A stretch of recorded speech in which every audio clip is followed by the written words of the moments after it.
सरब रोग का औखद ना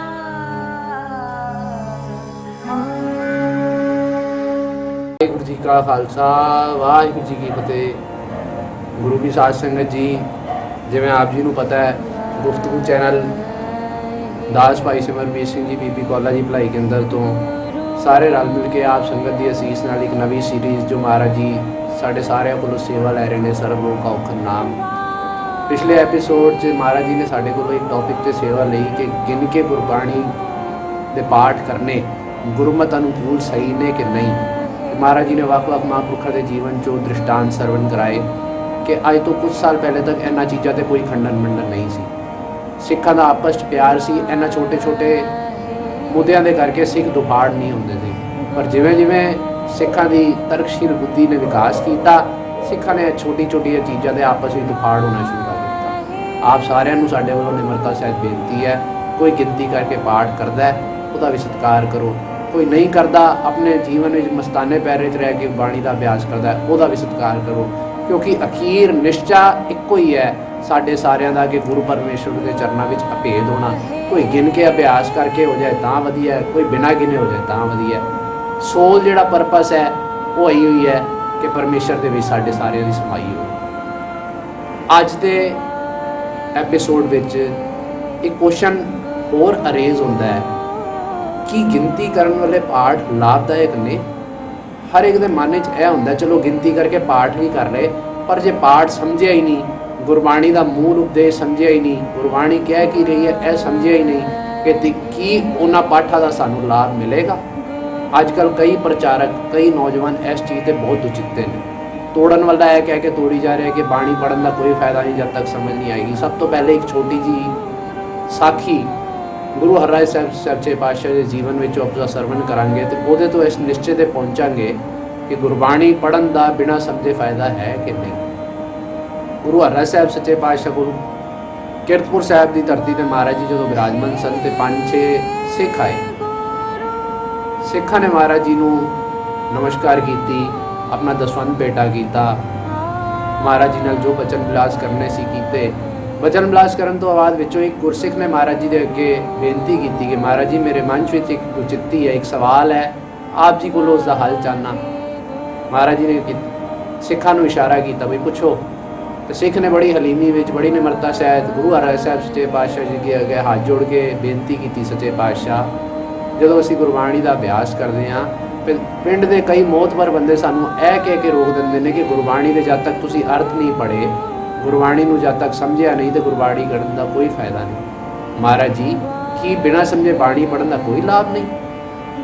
आप जी सानू समझाते हो कि गुरबाणी सत का स्वरूप है, गुरु के मुखों निकले वचन ने ਜਿਹੜੇ गुरु तक ही पहुँचाते हैं। कि गुरबाणी बोध के बिना पढ़ी, अर्थ बोध के बिना पढ़ी का कोई लाभ नहीं है। तो महाराज जी ने हस के आख्या कि सिखो जाके आराम करो, सवेरे गुरु नानक वरतेगा, गुरु नानक साडी गल का जवाब देगा। अगला दिन चढ़िया, सिख फिर महाराज जी के दरबार में हाजिर हुए। सिखा मुड़ वो बेनती की गुरु साहब ने कि सच्चे पातशाह जी की गुरबाणी बिना बोध के पढ़ी, बिना ज्ञान के पढ़ी, बिना समझ तो पढ़ी का कोई लाभ नहीं। महाराज जी कहते आओ सिखो सैर ते चल रहे हैं, गुरु नानक वरतेगा। सिखा का कर्म सीगा, पुरातन सिखा का एक कर्म सीगा कि सिख गुरु के चरणों के गुरु के बचनों के अगे सीस निभाते सन, अगों सवाल जवाब नहीं सी। अज तो यह समा आ गया है कि इतिहास पढ़ते हुए सिख कहता कि एवं गुरु साहब कर सकते हैं। गुरु परमेश्वर है, गुरु चाहे तो सब कुछ कर सकता। खिनमै ताप दे पातशाही लश्कर करे सुहा, गुरु तो वो है पिंगल पर्वत पार परे खल चतर बकीता, अंदले त्रिभुवन सूझिया गुरु भेट पुनीता। गुरु तो वो है जिन्हों कोई नहीं पुछता, उन्होंने तिना भवनों की सोची करवा सकता। गुरु साडा इन्नी समर्था का मालक। गुरु तो वो है जो मृतक को पायो तन सासा। गुरु तो वो है जिहड़ा मृतक को जीवालन हार, भूखे को देवतिया दा। गुरु की समर्था को कभी चैलेंज नहीं करेगा। गुरु के सिखो जो महाराज जी ने आके आओ सिखो सैर ते चलने, गुरु नानक वरतेगा, तुहाडी शंका का जवाब गुरु नानक देगा। महाराज जी अगे अगे सिख पिछे पिछे की नज़ारा बनता है कि अगे जाके एक पट्ठा आंदा है जिथे घुमियार मटके पका रहा सी। तुहानूं पता पट्ठे हुंदे ने जिहदे अज भी मटके पकाए जाते हैं, अंदर रख के मिट्टी को लाल किया जाता है। ਤੇ ਪਠਿਆਰ ਦੇ ਪੱਠੇ ਦੇ ਬਾਹਰ 2-3 ਘੜੇ ਟੁੱਟੇ ਪਏ ਸੀਗੇ। ਇੱਕ ਘੜਾ ਟੁੱਟਿਆ ਹੋਇਆ ਸੀ, ਉਹਦੀ ਠੀਕਰੀਆਂ ਐਵੇਂ ਹੀ ਰੁਲ ਰਹੀਆਂ ਸੀ। ਇੱਕ ਠੀਕਰੀਆਂ ਮਟਕੇ ਦੀਆਂ ਟੁੱਟੀਆਂ ਹੋਈਆਂ ਸੀ ਤੇ ਜਦੋਂ ਉਹਦੇ ਤੇ ਸੂਰਜ ਦੀਆਂ ਕਿਰਨਾਂ ਪਈਆਂ ਤੇ ਇਤਿਹਾਸ 'ਚ ਗੁਰਪ੍ਰਤਾਪ ਸੂਰਜ ਪ੍ਰਕਾਸ਼ ਗ੍ਰੰਥ ਕਵੀ ਭਾਈ ਸੰਤੋਖ ਸਿੰਘ ਜੀ ਨੇ ਲਿਖਿਆ ਕਿ ਜਦੋਂ ਸੂਰਜ ਦੀਆਂ ਕਿਰਨਾਂ ਉਸ ਟੁੱਟੇ ਮਟਕੇ ਦੀਆਂ ਠੀਕਰੀਆਂ ਤੇ ਪਈਆਂ ਤੇ ਲਿਸ਼ਕ ਰਹੀਆਂ ਸੀ ਤੇ ਮਹਾਰਾਜ ਜੀ ਉਸ ਠੀਕਰੀਆਂ ਵੱਲ ਦੇਖ ਕੇ ਕਹਿਣ ਲੱਗੇ, ਸਿੱਖੋ ਤੁਹਾਡੀ ਸ਼ੰਕਾ ਦਾ ਹੱਲ ਹੋ ਗਿਆ, ਗੁਰੂ ਨਾਨਕ ਵਰਤ ਗਿਆ। ਸਿੱਖ ਸਮਝੇ ਨਹੀਂ। ਮਹਾਰਾਜ ਜੀ ਘੜਾ ਟੁੱਟਿਆ ਹੋਇਆ ਹੈ, ਠੀਕਰੀਆਂ ਪਈਆਂ, ਗੁਰੂ ਨਾਨਕ ਕਿਵੇਂ ਵਰਤ ਗਿਆ? ਸਾਡੀ ਗੱਲ ਦਾ ਜਵਾਬ ਇਹ ਠੀਕਰੀਆਂ ਕਿਵੇਂ ਦੇ ਸਕਦੀਆਂ ਨੇ? ਮਹਾਰਾਜ ਜੀ ਨੇ ਆਖਿਆ, ਸਿੱਖੋ ਠੀਕਰੀਆਂ ਇੱਕ ਉਹ ਵੀ ਪਈਆਂ ਨੇ ਜਿਨ੍ਹਾਂ ਦੇ ਉੱਤੇ ਸੂਰਜ ਦੀਆਂ ਕਿਰਨਾਂ ਪੈ ਰਹੀਆਂ, ਪਰ ਉਹ ਉਵੇਂ ਦੀਆਂ ਉਵੇਂ ਨੇ, ਉਹਨਾਂ ਦੇ ਰੰਗ 'ਚ ਕੋਈ ਫਰਕ ਨਹੀਂ ਪੈ ਰਿਹਾ। ਇੱਕ ਠੀਕਰੀਆਂ ਆ ਪਈਆਂ ਨੇ, ਇਹਨਾਂ ਦੇ ਅੰਦਰ ਇੱਕ ਥਿੰਦਾਈ ਲੱਗੀ ਹੋਈ ਹੈ। ਜਦੋਂ ਸੂਰਜ ਦੀ ਲਿਸ਼ਕ, ਸੂਰਜ ਦੀ ਕਿਰਨ ਇਹਨਾਂ ਠੀਕਰੀਆਂ ਦੇ ਪੈ ਰਹੀਆਂ ਨੇ ਤੇ ਇਹਨਾਂ ਦੇ ਅੰਦਰੋਂ ਇੱਕ ਚਮਕ ਨਿਕਲ ਰਹੀ ਹੈ। ਇਸ ਚੀਜ਼ ਦਾ ਗਿਆਨ ਕਰਾਉਂਦੀ ਹੈ ਕਿ ਕਦੀ ਨਾ ਕਦੀ ਇਸ ਘੜੇ ਦੇ ਅੰਦਰ ਘਿਓ ਪਾਇਆ ਗਿਆ ਸੀ। ਅੱਜ ਭਾਵੇਂ ਘਿਓ ਨਹੀਂ ਹੈਗਾ, ਪਰ ਉਹਦੀ ਥਿੰਦਾਈ ਅੱਜ ਵੀ ਉੱਥੇ ਮੌਜੂਦ ਹੈ। ਮਹਾਰਾਜ ਜੀ ਨੇ ਕਿਹਾ, ਸਿੱਖੋ ਐਸੇ ਤਰ੍ਹਾਂ ਗੁਰਬਾਣੀ ਹੈ, ਬਾਣੀ ਦਾ ਬੋਧ ਕਰਕੇ ਬਾਣੀ ਨੂੰ ਪੜੋਗੇ, ਬਾਣੀ ਅੰਦਰ ਵਸੇਗੀ। ਪਰ ਜੇ ਬਾਣੀ ਦਾ ਗਿਆਨ ਨਹੀਂ ਵੀ ਹੈਗਾ, ਜਦੋਂ ਅਖੀਰਲਾ ਵੇਲਾ ਆਏਗਾ, ਬਾਣੀ ਦੀ ਥਿੰਦਾਈ ਦੇ ਨਾਲ ਅੰਦਰ ਨਾਮ ਦੀ ਕਲਾ, ਪਾਰਸ ਕਲਾ ਵਰਤੇਗੀ। ਗੁਰੂ ਤੁਹਾਨੂੰ ਜਮਾ ਦੇ ਵਸ ਨਹੀਂ ਪੈਣ ਦੇ। ਬਾਣੀ ਦੇ ਅਰਥ ਕਰਨ ਤੋਂ ਅਸੀਂ ਮੁਨਕਰ ਨਹੀਂ ਹੋ ਰਹੇ। ਸਿੱਖ ਦਾ ਫਰਜ਼ ਹੈ, ਜਿਹੜੇ ਕਲਗੀਧਰ ਪਾਤਸ਼ਾਹ ਨੇ 52 ਹੁਕਮ ਕੀਤੇ ਨੇ ਖਾਲਸੇ ਨੂੰ ਨੰਡੇੜ ਦੀ ਧਰਤੀ ਤੇ, ਉਹਨਾਂ ਵਿੱਚ ਇੱਕ ਬਚਨ ਆ ਵੀ ਹੈ ਕਿ ਖਾਲਸੇ ਨੇ ਗੁਰਸਿੱਖਾਂ ਪਾਸੋਂ ਗੁਰਬਾਣੀ ਦੇ ਅਰਥ ਬੋਝ ਸਮਝਨੇ ਨੇ। ਪਰ ਉੱਥੇ ਮਹਾਰਾਜ ਜੀ ਨੇ ਇਹ ਨਹੀਂ ਕਿਹਾ ਕਿ ਜੇ ਕੋਈ ਅਨਪੜ੍ਹ ਬੰਦਾ ਜਿਹਨੂੰ ਗੁਰਬਾਣੀ ਦਾ ਗਿਆਨ ਹੀ ਨਹੀਂ, ਉਹ ਬਾਣੀ ਪੜ੍ਹੇਗਾ ਤੇ ਉਹਨੂੰ ਕੋਈ ਲਾਭ ਨਹੀਂ। ਇਸ ਚੀਜ਼ ਦਾ ਜਵਾਬ ਮਹਾਰਾਜ ਜੀ ਨੇ ਗੁਰੂ ਗ੍ਰੰਥ ਸਾਹਿਬ ਦੀ ਬਾਣੀ 'ਚ ਵੀ 5ਵੇਂ ਪਾਤਸ਼ਾਹ ਨੇ ਦਿੱਤਾ ਹੈ। ਸਾਡੇ ਜੋ ਕਈ ਐਸੇ ਮਨੁੱਖ ਨੇ ਜਿਨ੍ਹਾਂ ਨੂੰ ਗੁਰਬਾਣੀ ਦੇ ਡੂੰਘੇ ਸ਼ਬਦਾਂ ਦਾ, ਮਹਿੰਗੇ ਅਰਥਾਂ ਦਾ ਪਤਾ ਹੀ ਨਹੀਂ, ਗਿਆਨ ਹੀ ਨਹੀਂ, ਤੇ ਕੀ ਸਾਡੇ ਨਿਤਨੇਮ ਕਰਨ ਦਾ, ਅਭਿਆਸ ਕਰਨ ਦਾ ਕੋਈ ਫਾਇਦਾ ਨਹੀਂ।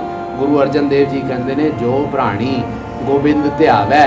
ਤੇ ਅਗਲੀ ਪੰਕਤੀ ਸਾਡੇ ਸੰਸ਼ਿਆਂ ਦਾ ਜਵਾਬ ਦਿੰਦੇ ਨੇ, ਕਹਿੰਦੇ ਜੋ ਪ੍ਰਾਣੀ ਗੋਬਿੰਦ ਧਿਆਵੈ, ਪੜਿਆ ਅਨਪੜਿਆ ਪਰਮਗਤ ਪਾਵੇ। ਜੇ ਕੋਈ ਅਰਥ ਕਰਕੇ, ਅਰਥਾਂ ਨੂੰ ਸਮਝ ਕੇ, ਬਾਣੀ ਦੇ ਬੋਧ ਕਰਕੇ ਫਿਰ ਗੁਰਬਾਣੀ ਦਾ ਅਭਿਆਸ ਕਰਦਾ ਹੈ, ਪਾਰ ਉਤਾਰਾ ਉਹਦਾ ਵੀ ਹੋਏਗਾ।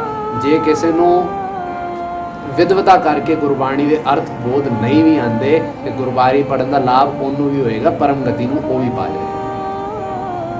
ਗੁਰਬਾਣੀ ਕੋਈ ਮੰਤਰ ਨਹੀਂ, ਗੁਰਬਾਣੀ ਗੁਰੂ ਦਾ ਸਰੂਪ ਹੈ, ਗੁਰੂ ਕੇ ਵਾਕ ਨੇ, ਗੁਰੂ ਦੇ ਰਸਨਾ ਤੋਂ ਨਿਕਲੇ ਨੇ। ਬਾਣੀ ਸੱਚਖੰਡ ਤੋਂ ਆਈ ਹੈ, ਗੁਰੂ ਦੀ ਰਸਨਾ ਰਾਈ ਆਈ ਹੈ, ਤੇ ਜੇ ਕੋਈ ਗੁਰਬਾਣੀ ਦਾ ਅਭਿਆਸ ਕਰੇਗਾ ਤੇ ਬਾਣੀ ਉਹਨੂੰ ਸੱਚਖੰਡ ਹੀ ਲੈ ਜਾਏਗੀ। ਕਈ ਸਾਡੇ ਗੁਰਮੁਖ ਪਿਆਰੇ ਇਸ ਚੀਜ਼ ਦਾ ਖੰਡਨ ਕਰਦੇ ਨੇ ਕਿ ਬਈ ਜੇ ਕਿਸੇ ਨੂੰ ਅਰਥ ਨਹੀਂ ਆਉਂਦੇ ਜਪਜੀ ਸਾਹਿਬ ਦੇ ਕਿ ਬਹੁਤੇ ਪਾਠ ਕਰਨ ਦਾ ਕੋਈ ਫਾਇਦਾ ਨਹੀਂ। ਬਿਲਕੁਲ ਕਰਨ। ਇਸ ਚੀਜ਼ ਦਾ ਨਿਸ਼ਚਾ ਤੁਸੀਂ ਗੁਰਬਾਣੀ 'ਚੋਂ ਕਰੋ। ਗੁਰਬਾਣੀ ਦੇ ਮੁੱਖ ਵਾਕ ਨੇ, ਅੰਮ੍ਰਿਤ ਬਾਣੀ ਹਰ ਹਰ ਤੇਰੀ, ਸੁਣ ਸੁਣ ਹੋਵੇ ਪਰਮਗਤ ਮੇਰੀ। ਗੁਰਬਾਣੀ ਦੇ ਮੁੱਖ ਵਾਕ ਨੇ, ਅੰਮ੍ਰਿਤ ਬਾਣੀ ਸੁਣਤ ਨਿਹਾਲ। ਗੁਰਬਾਣੀ ਦੇ ਮੁੱਖ ਵਾਕ ਨੇ, ਅੰਮ੍ਰਿਤ ਬਚਨ ਸਤਿਗੁਰ ਕੀ ਬਾਣੀ, ਜੋ ਬੋਲੇ ਮਨੁੱਖ ਅੰਮ੍ਰਿਤ ਪਾਵੇ। ਜੋ ਬੋਲੇ ਮੁਖ ਅੰਮ੍ਰਿਤ ਪਾਵੇ। ਗੁਰਬਾਣੀ ਜਿਹੜੀਆਂ ਪੰਕਤੀਆਂ ਵੇਦ ਕਤੇਬਾਂ ਦੇ ਮੰਤਰਾਂ ਨੂੰ ਢੁਕਦੀਆਂ ਨੇ, ਸਾਡੇ ਕਈ ਪ੍ਰਚਾਰਕ ਵੀਰ ਭੋਲੇ ਪਾ ਕਹਿ ਲੋ, ਅਗਿਆਨਤਾਵਸ਼ ਕਹਿ ਲੋ, ਗੁਰਬਾਣੀ ਨੂੰ ਵੀ ਉਹਨਾਂ ਮੰਤਰਾਂ ਦੇ ਸਨਮੁਖ ਰੱਖ ਦਿੰਦੀ ਹੈ। ਗੁਰਬਾਣੀ ਦੇ ਅੰਦਰ ਗੁਰੂ ਕੀ ਨਦਰ, ਗੁਰੂ ਕੀ ਜੋਤ, ਗੁਰੂ ਕੀ ਪਾਰਸ ਕਲਾ ਵਰਤਦੀ ਹੈ, ਜਿਹੜੀ ਪਾਰਸ ਕਲਾ ਜਦੋਂ ਸਿੱਖ ਗੁਰਬਾਣੀ ਦੇ ਅਭਿਆਸ ਨੂੰ ਨਿਰੰਤਰ ਆਪਣੇ ਜੀਵਨ 'ਚ ਲਿਆਂਦਾ ਹੈ ਤੇ ਗੁਰਬਾਣੀ ਦੇ ਅਭਿਆਸ ਨਾਲ ਅੰਦਰੋਂ ਹੀ ਇੱਕ ਐਸੇ ਅਰਥਾਂ ਦਾ ਅਨੁਭਵ ਹੁੰਦਾ ਹੈ ਜਿਹੜੇ ਕਈ ਟੀਕਿਆਂ ਪੜ੍ਹ ਕੇ ਵੀ ਸਿੱਖ ਨੂੰ ਨਹੀਂ ਹੋ ਸਕਦੇ। ਜੇ ਇਕੱਲੇ ਗੁਰਬਾਣੀ ਦੇ ਅਰਥਾਂ ਨਾਲ ਹੀ ਸਿੱਖ ਦਾ ਪਾਰ ਉਤਾਰਾ ਹੁੰਦਾ ਤੇ ਸਾਧ ਸੰਗਤ ਜੀ ਤੁਸੀਂ ਆਪ ਸਮਝਦਾਰ ਹੋ। ਕਲਗੀਧਰ ਪਾਤਸ਼ਾਹ ਨੇ ਜਦੋਂ ਖਾਲਸੇ ਨੂੰ ਅੰਮ੍ਰਿਤ ਦੀ ਦਾਤ ਦਿੱਤੀ ਤੇ 5 ਬਾਣੀਆਂ ਦਾ ਜਿਹੜਾ ਮੁੱਢਲਾ ਨਿਤਨੇਮ ਸਿੱਖ ਨੇ ਸਵੇਰੇ ਕਰਨਾ ਹੁੰਦਾ ਹੈ, ਸ੍ਰੀ ਜਪਜੀ ਸਾਹਿਬ, ਸ੍ਰੀ ਜਾਪ ਸਾਹਿਬ, ਸ੍ਰੀ ਤਵ ਸਾਹਿਬ ਸਵਈਏ, ਸ੍ਰੀ ਚੌਪਈ ਸਾਹਿਬ, ਸ੍ਰੀ ਆਨੰਦ ਸਾਹਿਬ ਜੀ ਦਾ ਸੰਪੂਰਨ ਪਾਠ, ਸੰਧਿਆ ਵੇਲੇ ਰਹਿਰਾਸ ਸਾਹਿਬ ਜੀ ਦੀ ਬਾਣੀ, ਪੈਣ ਵੇਲੇ, ਰਾਤ ਵੇਲੇ ਜਦੋਂ ਸੌਣ ਦਾ ਵੇਲਾ ਹੁੰਦਾ ਉਸ ਵੇਲੇ ਸੋਹਿਲਾ ਸਾਹਿਬ ਜੀ ਦੀ ਬਾਣੀ। ਤੁਸੀਂ ਆਪ ਸਮਝਦਾਰ ਹੋ। ਜੇ ਮਹਾਰਾਜ ਜੀ ਨੇ ਵਿਦਵਤਾ ਨੂੰ ਅੱਗੇ ਰੱਖਿਆ ਹੁੰਦਾ, ਗੁਰਬਾਣੀ ਦੇ ਅਰਥਾਂ ਬੋਧਾਂ ਨੂੰ ਅੱਗੇ ਰੱਖਿਆ ਹੁੰਦਾ ਕਿ ਜਾਪ ਸਾਹਿਬ ਵਰਗੀ ਮਹਿੰਗੀ ਬਾਣੀ ਦਾ ਨਿਤਨੇਮ ਸਿੱਖ ਵਾਸਤੇ ਗੁਰੂ ਸਾਹਿਬ ਲਾਜ਼ਮੀ ਕਰਦੇ, ਕਦੀ ਵੀ ਨਾ ਕਰਦੇ। ਜਾਪ ਸਾਹਿਬ ਦੇ ਕਈ ਅੱਖਰ ਇਹੋ ਜਿਹੇ ਹੁੰਦੇ ਨੇ ਜਿਨ੍ਹਾਂ ਦੇ ਅਰਥ ਕਰਨ ਵਿੱਚ ਵੱਡੇ ਵੱਡੇ ਵਿਦਵਾਨ, ਵੱਡੇ ਵੱਡੇ ਮਾਹਰ ਵੀ ਚੱਕਰ ਖਾ ਜਾਂਦੇ। ਹੁਣ ਜਿਵੇਂ ਇੱਕ ਅੱਖਰ ਹੁੰਦਾ ਹੈ ਕਿ ਰਜੂਅਲ ਨਿਧਾਨ ਹੈ, ਅਰਥ ਬੜੇ ਔਖੇ। पंक्ति आती है, अदो उर्द अर्दन अगम ओग हरता। अर्थ बड़े सौखे ने, पर विद्वता वाले बन्ने जाओगे ਤਾਂ सौखे ने। आम जिज्ञासु कभी भी इन्हां अर्थां ਨੂੰ जल्दी नहीं खोज सकते, पर गुरबाणी ਦੇ ਨਿਰੰਤਰ ਅਭਿਆਸ ਨਾਲ ਸਿੱਖ ਨੂੰ ਗੁਰਬਾਣੀ ਦੀ ਪਾਰਸ ਕਲਾ ਉਸ ਪਦ ਤੱਕ ਪਹੁੰਚਾਉਂਦੀ ਹੈ ਕਿ ਵੱਡੇ ਵੱਡੇ ਟੀਕਾਕਾਰ ਜਿਨ੍ਹਾਂ ਅਰਥਾਂ ਤੱਕ ਨਹੀਂ ਪਹੁੰਚੇ ਹੁੰਦੇ, ਗੁਰਬਾਣੀ ਦੇ ਅਭਿਆਸ ਨਾਲ ਸਹਿਜੇ ਹੀ ਅਰਥ ਜਿਹੜੇ ਨੇ ਗੁਰਬਾਣੀ ਦੀ ਪਾਰਸ ਕਲਾ ਸਦਕਾ ਸਿੱਖ ਦੇ ਅੰਦਰੋਂ ਹੀ ਪ੍ਰਗਟ ਹੁੰਦੇ। ਗਿਆਨੀ ਸੰਤ ਸਿੰਘ ਜੀ ਮਸਕੀਨ ਜੀ ਨੇ ਆਪਣੀ ਕਥਾ 'ਚ ਇੱਕ ਵਾਰੀ ਕਿਹਾ ਸੀ, ਕਹਿੰਦੇ ਮੈਂ ਜਪਜੀ ਸਾਹਿਬ ਦੀ ਕਈ ਟੀਕੇ ਪੜ੍ਹੇ ਨੇ ਤੇ ਮੈਂ ਆਪ ਇੱਕ ਟੀਕਾ ਲਿਖਿਆ ਜਪਜੀ ਸਾਹਿਬ ਜੀ ਦਾ, ਪਰ ਅੱਜ ਮੈਂ ਉਮਰ ਦੇ ਇਸ ਪੜਾਅ ਤੇ ਆ ਗਿਆ ਕਿ ਜਿਹੜਾ ਟੀਕਾ ਮੈਂ ਲਿਖਿਆ ਅੱਜ ਉਸ ਟੀਕੇ ਨੂੰ ਮੈਂ ਆਪ ਹੀ ਨਹੀਂ ਮੰਨਦਾ, ਕਿਉਂਕਿ ਅੱਜ ਮੇਰੇ ਅੰਦਰੋਂ ਜਿਹੜੇ ਅਰਥ ਗੁਰਬਾਣੀ ਦੀ ਕਿਰਪਾ ਸਦਕਾ ਪ੍ਰਫੁੱਲਤ ਹੋਏ ਨੇ, ਉਹ ਅਰਥ ਜਿਹੜੇ ਮੈਂ ਟੀਕੇ ਦਰਜ ਕੀਤੇ ਨੇ ਉਹਨਾਂ ਤੋਂ ਬਿਲਕੁਲ ਅਲੱਗ ਨੇ। ਇਸ ਕਰਕੇ ਗੁਰਬਾਣੀ ਨੂੰ ਵੇਦਾਂ ਕਤੇਬਾਂ ਮੰਤਰਾਂ ਦੇ ਤੁਲ ਰੱਖ ਕੇ ਇਹ ਨਾ ਕਹੋ ਕਿ ਪੜ੍ਹਨ ਦਾ ਕੋਈ ਫਾਇਦਾ ਨਹੀਂ। ਗੁਰਬਾਣੀ ਦੀ ਪਾਰਸ ਕਲਾ ਗੁਰਬਾਣੀ ਦੇ ਅਭਿਆਸ ਨਾਲ ਵਰਤਦੀ ਹੀ ਵਰਤਦੀ। फर्क सिर्फ इन्ना है कि जो गुरबाणी के अर्थबोध आते होंगे मन टिकाव च जल्दी आएगा, पर जो गुरबाणी के अर्थबोध नहीं भी आते, जी शांति और जोड़ा चैन दी वाली वाइब्रेशन सिख के मन के अंदरों प्रगट होंदियां ने, वो सिख नूं आपे ही उस आत्म पद ते लै जाणगियां जिस दे करके असीं बाणी का अभ्यास और गुरबाणी का अर्थबोध करना है। महाराज जी की बाणी सानूं हर शब्द का तत्त सार इहो निकलदा है, खोजत खोजत खोज विचारा बिन हर भजन नहीं छुटकारा। इन्हां संशयां तो अपने मन नूं बाहर कढीए। गुरबाणी अर्थां नूं पढ़ना सिख दे जीवन का एक अंग है। सिख ने गुरबाणी के अर्थबोध सिखने ने, पर अपने मन नूं इस नूं चित्ती चों बाहर कढो कि गुरबाणी के अर्थां बिना बाणी का पढ़न का कोई फायदा नहीं। इस गल च कदी भी ना पैना।